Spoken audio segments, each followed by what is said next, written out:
अस्सलाम वालेकुम। हमने गेमीटोजेनेसिस, ooजेनेसिस और स्पर्मेटोजेनेसिस डिस्कस कर लिया है। आज हम देखेंगे गेमीटोजेनेसिस के डिफ़ेक्ट्स। ठीक है, तो दो तरह के डिफ़ेक्ट्स होते हैं, बर्थ डिफ़ेक्ट्स। ठीक है, बर्थ डिफ़ेक्ट दो तरह के होते हैं। एक होते हैं जो ड्यूरिंग गेमीटोजेनेसिस हों, यानी कि जब गेमीट्स बन रहे होते हैं तब उनके अंदर डिफ़ेक्ट आता है बिफोर फर्टिलाइजेशन। ठीक है, और दूसरे वो डिफेक्ट्स होते हैं जो ड्यूरिंग डेवलपमेंट आते हैं। ठीक है, जब फिटस जो है वो डेवलप कर रहा होता है उसके दौरान में कोई अगर फॉर एग्जांपल उसका लिम्ब नहीं बना, कोई बॉडी ऑर्गन और नहीं बना, तो वो जो डिफेक्ट्स होते हैं उनको हम कहते हैं डेवलपमेंटल डिफेक्ट्स। और जो ड्यूरिंग गेमीटोजेनेसिस डिफेक्ट्स होते हैं उनको हम कहते हैं क्रोमोसोमल एबनॉर्मेलिटीज़। क्योंकि हमें पता है कि गेमीटोजेनेसिस में क्या हो रही है, माइटोसिस या मियोसिस हो रही है। ठीक है, यानी कि सेल डिवीजन हो रही होती है, या माइटोसिस या मियोसिस। तो उसके अंदर जो है वो जो एबनॉर्मेलिटी आएगी वो क्रोमोसोम के अंदर आएगी। ठीक है, तो दो तरह की एबनॉर्मेलिटीज़ होती हैं क्रोमोसोम के अंदर। एक एबनॉर्मेलिटी होती है न्यूमेरिकल एबनॉर्मेलिटीज़। ठीक है, न्यूमेरिकल एबनॉर्मेलिटी, इसमें क्या होता है कि क्रोमोसोम का नंबर जो है वो या तो कम हो जाता है ज़्यादा हो जाता है। ठीक है, एबनॉर्मल नंबर ऑफ क्रोमोसोम होता है इसके अंदर। और दूसरी होती है स्ट्रक्चरल। ठीक है, स्ट्रक्चरल में क्या होगा कि जो क्रोमोसोम का स्ट्रक्चर है उसके अंदर एबनॉर्मेलिटी आएगी। यानी फॉर एग्जांपल कहीं पे कोई डिलीशन हो गई है, कोई क्रोमोसोम का पार्ट जो है वो ब्रेक हो गया है, तो वो जब एबनॉर्मेलिटी आएगी that is called as the structural abnormality. ठीक है, अब जो न्यूमेरिकल एबनॉर्मेलिटी होती है उसकी फर्दर दो टाइप्स होती हैं। ठीक है, एक होती है यूप्लॉइडी, ठीक है, और दूसरी होती है एनियोप्लॉइडी। Euploidy and एनियोप्लॉइडी। अब यूप्लॉइडी में क्या होता है, हमें पता है जो गेमीट्स होते हैं उनके अंदर n नंबर ऑफ क्रोमोसोम होता है। ठीक है, जब n के साथ इस नॉर्मल जो गेमीट का हैप्लॉइड नंबर होता है इसके साथ जब मल्टीपल आना शुरू हो जाए, या 2n हो जाए, 3n हो जाए, यानी कि कंप्लीट सेट ऑफ क्रोमोसोम जो है वो ऐड होना शुरू हो जाए, उसको हम क्या कहते हैं, this is called as euploidy. इसमें डिप्लॉइड आ जाता है। हमें पता है कि जो ह्यूमन के सोमैटिक सेल्स होते हैं उनके अंदर 2n क्रोमोसोम होता है। अब ये जो है ये 3n भी हो सकता है, तो जब ये 3n हो जाएगा तो उसको क्या कहते हैं, ट्रिप्लॉइड। ठीक है, तो आगे और भी होता है, 4n भी हो सकता है, 5n भी, उसको हम कहते हैं पॉलीप्लॉइडी। कोलेक्टिवली हम इनको क्या नाम देते हैं, पॉलीप्लॉइडी। ठीक है, सो एक बात हमने याद रखनी है कि यूप्लॉइडी के अंदर कंप्लीट सेट ऑफ क्रोमोसोम जो है वो ऐड हो जाता है, जबकि एन्यूप्लॉइडी के अंदर क्या होता है कि सिंगल क्रोमोसोम जो है वो या तो नॉर्मल से एक या दो ज़्यादा हो जाते हैं, नॉर्मल नंबर से सिंगल क्रोमोसोम जो है उसकी डुप्लीकेशन होगी, यहाँ पे डुप्लीकेशन हो गई या वो एब्सेंट होगा। यहाँ पे सिंगल क्रोमोसोम का डिफेक्ट आता है, यहाँ पे कंप्लीट सेट ऑफ क्रोमोसोम। क्योंकि हमें पता है कि जो गेमीट्स होते हैं एक सेट जो है वो या एक पेयर जो है वो मेल से आता है और एक फीमेल से आता है, then complete set of chromosome बनता है। ऐसा ही है ना कि मेल के अंदर जो है वो n नंबर ऑफ क्रोमोसोम होता है और फीमेल के अंदर भी n नंबर ऑफ क्रोमोसोम होता है। यानी कि मैं गेमीट्स की बात कर रही हूँ कि जो ऊ साइट होता है उसके अंदर भी n नंबर ऑफ क्रोमोसोम होता है, और जो स्पर्म होता है उसके अंदर भी n नंबर ऑफ क्रोमोसोम होता है। तो जब वो आपस में यूनाइट करते हैं देन वो सेट कंप्लीट होता है। तो जब इस पूरे सेट की डुप्लीकेशन होना शुरू हो जाए या ट्रिपल होना शुरू हो जाए तो उसको हम कहते हैं यूप्लॉइडी। एन्यूप्लॉइडी के अंदर क्या होता है कि एक क्रोमोसोम जो है या वो ज़्यादा हो गया या वो कम हो गया नॉर्मल से।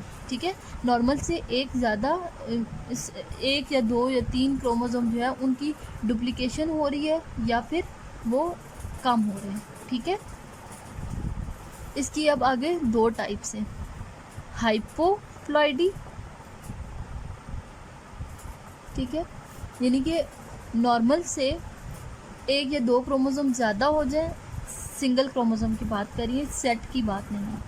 और या फिर हाइपरप्लॉइडी हो सकती है। हाइपोप्लॉइडी का क्या मतलब होता है कि नॉर्मल से लेस, और हाइपरप्लॉइडी में नॉर्मल से ज़्यादा। ठीक है, सो हाइपोप्लॉइडी जो होती है इसकी दो टाइप्स हैं, मोनोसोमी। मोनोसोमी मीन नॉर्मल से जब एक कम होगा, मोनो मीन 1। ठीक है, तो जब नॉर्मल नंबर से, नॉर्मल कितना है, फॉर एग्जांपल अगर हम मैन की बात करें तो ह्यूमन के अंदर नॉर्मल 46 होता है। तो 46 से जब 1 लेस हो जाए, ठीक है, नॉर्मल से 1 कम हो जाएगा, दैट इज़ मोनोसोमी। और दूसरी होती है नलीसोमी। नलीसोमी में नल, कुछ भी नहीं। मोनोसोमी में क्या होता है कि एक सेक्स क्रोमोसोम होता है, ठीक है। अब नॉर्मली तो हमें पता है मेल के अंदर जो है वो 2 सेक्स क्रोमोसोम होते हैं, एक एक्स और एक वाई, और फीमेल के अंदर 2 सेक्स होते हैं एक्स एक्स की फॉर्म में, ठीक है।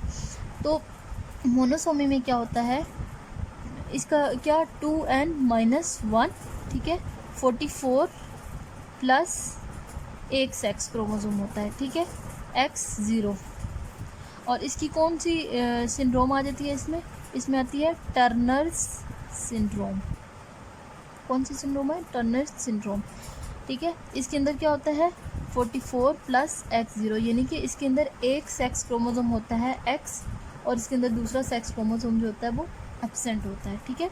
टर्नर सिंड्रोम जो ऐसी जो फीमेल्स होती हैं उनके अंदर गोनेडल डिसजेनेसिस होती है, मतलब ये कि उनके अंदर जो ओवरीज हैं वो नहीं बनती ड्यूरिंग डेवलपमेंट, ठीक है। और नलीसोमी में क्या होगा 44 प्लस 0, 2n-2, ठीक है। तो इसके अंदर नो सेक्स क्रोमोसोम, इसके अंदर कोई भी सेक्स क्रोमोसोम नहीं होता। तो ऐसे जो गेमीट्स बनते हैं, ठीक है, ड्यूरिंग गेमीटोजेनेसिस, वो आगे फर्टिलाइज नहीं हो सकते, तो आगे जाके वो डेवलप भी नहीं होते, ठीक है, क्योंकि सेक्स क्रोमोसोम नहीं है तो फर्टिलाइजेशन नहीं हो सकती इनकी। उसके बाद हम देखते हैं हाइपरप्लॉइडी, ठीक है। हाइपर में ज़्यादा है, ठीक है।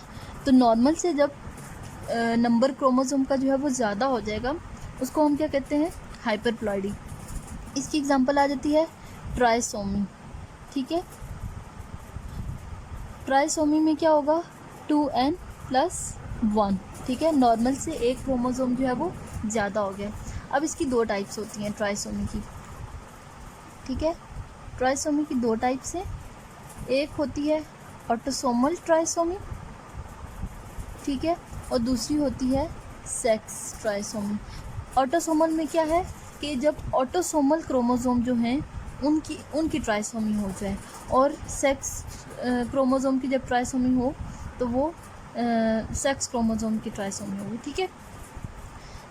इसके अंदर जो है वो क्या है कि इसके अंदर जो सिंड्रोम्स आ जाती हैं, सबसे पहली सिंड्रोम है पटाउस सिंड्रोम, ठीक है। दूसरी सिंड्रोम आ जाती है दैट इज़ एडवर्ड सिंड्रोम, ठीक है। उसके बाद आ जाती है डाउन सिंड्रोम, ठीक है। जो डाउन सिंड्रोम होती है उसमें क्रोमोसोम नंबर 21 की ट्राइसोमी होती है। जो एडवर्ड सिंड्रोम होती है उसके अंदर ट्राइसोमी होती है क्रोमोसोम नंबर 18 की, और जो पटाउस सिंड्रोम होती है उसके अंदर क्रोमोसोम नंबर 13 की ट्राइसोमी होती है, ठीक है। अब सेक्स क्रोमोसोम में एक जैकोब सिंड्रोम आ जाती है, ठीक है। जैकोब सिंड्रोम में क्या होता है 44 प्लस XYY, यानी कि इसके अंदर 2 Y क्रोमोसोम होता है, एक X क्रोमोसोम होता है, ठीक है। और फिर दूसरी आ जाती है क्लाइनफेल्टर सिंड्रोम। क्लाइनफेल्टर सिंड्रोम जो होती है उसके अंदर 44 प्लस XXY, यानी इसके अंदर 2 X क्रोमोसोम और एक Y क्रोमोसोम होता है, ठीक है। अब हम देख लेते हैं कि स्ट्रक्चरल एबनॉर्मेलिटीज़ कौन कौन सी होती हैं क्रोमोसोम के अंदर, ठीक है। इसमें पहली जो एबनॉर्मेलिटी आती है that is known as cri du chat syndrome, ठीक है। क्राइडू-चैट सिंड्रोम के अंदर क्या होता है कि जो क्रोमोसोम नंबर 5 होता है उसका जो शॉर्ट हेड होता है, हमें पता है कि क्रोमोसोम का शॉर्ट आर्म जो होता है, ये इसका शॉर्ट आर्म है, इसको हम क्या कहते हैं P, और जो लॉन्ग आर्म होता है उसको हम क्या कहते हैं Q। तो जो क्रोमोसोम नंबर 5 का शॉर्ट आर्म होता है वहाँ पे जब माइक्रो डिलीशन हो जाए तो उसको उस सिंड्रोम को कहते हैं क्राइडू-चैट सिंड्रोम, ठीक है, क्राइडू-चैट सिंड्रोम। दूसरी जो एबनॉर्मेलिटी है स्ट्रक्चरल एबनॉर्मेलिटी, उसके अंदर क्या होता है कि जब क्रोमोसोम नंबर 15 जो है उसके लॉन्ग आर्म के अंदर, ठीक है, यानी कि Q आर्म के अंदर जब माइक्रो डिलीशन हो जाए तो उसमें क्या होता है कि अगर ये क्रोमोसोम नंबर 15 जो है वो मदर का था, ठीक है। अगर मैटरनल या मदर के क्रोमोसोम नंबर 15 के लॉन्ग आर्म के अंदर माइक्रो डिलीशन हो जाए तो जो हमारे पास सिंड्रोम होती है उसको कहते हैं एंजलमैन सिंड्रोम, ठीक है। और क्रोमोसोम नंबर 15 जो है ये फादर का हो, यानी अगर पैटर्नल क्रोमोसोम नंबर 15 जो है उसके लॉन्ग आर्म के अंदर माइक्रो डिलीशन हो जाए, ठीक है, पैटर्नल क्रोमोसोम नंबर 15 के अंदर माइक्रो डिलीशन हो तो उसको हम कहते हैं प्रेडर विलाय सिंड्रोम, ठीक है।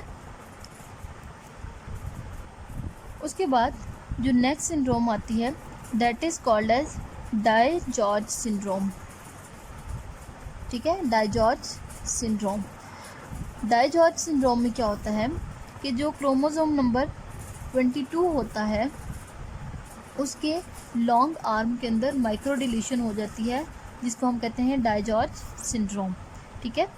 उसके बाद आ जाता है मिलर डिकर सिंड्रोम, ठीक है। मिलर डिकर सिंड्रोम के अंदर क्या होता है कि जब मल्टीपल जीन जो हैं या मल्टीपल लोकाई जो हैं वहाँ पे माइक्रो डिलीशन हो जाए तो उसको हम कहते हैं मिलर डिकर सिंड्रोम। उसके बाद एक सिंड्रोम होता है जिसको हम कहते हैं fragile x syndrome. Fragile x syndrome में क्या होता है कि जो गैमीट होता है उसके अंदर जो एक्स क्रोमोसोम होता है, एक्स क्रोमोसोम के पास एक जीन होता है that is called as FMR1 gene, ठीक है। तो जब इस FMR1 जीन की माइक्रो डिलीशन हो जाए तो उससे जो रिजल्टिंग सिंड्रोम होता है उसको क्या कहते हैं फ्रेजाइल एक्स सिंड्रोम।